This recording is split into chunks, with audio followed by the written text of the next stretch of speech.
আলাইকুম সম্মানিত দর্শক, আমরা এই মুহূর্তে পবিত্র শুক্রবার জুমার দিন আসলে শেষ বিকেলে আমরা অনেক পুরনো দিনে যদি ফিরে যাই তাহলে দেখতে পাই যে আজ থেকে প্রায় 20 বছর আগে আমরা যেটা দেখতাম গ্রামে পাড়ায় মহল্লায় ছোট ছোট বাচ্চারা বয়স্করা মিলে যে একটা খেলাধুলা বিনোদন, সেই বিনোদনটা এখন আমরা দেখতে পাচ্ছি।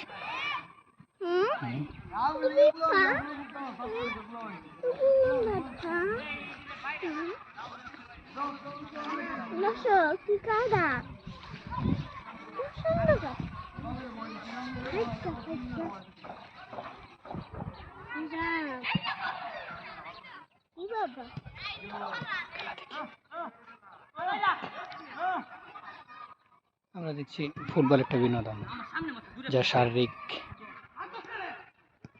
ব্যায়ামের মধ্যে পড়ে, যেটা আনন্দঘন পরিবেশে একটা সময় ফুটবল গৌরবময় একটা খেলা ছিল। এখন প্রযুক্তির যুগে, এই মোবাইলের যুগে, ইন্টারনেটের যুগে ফুটবলকে ভুলে গেছি।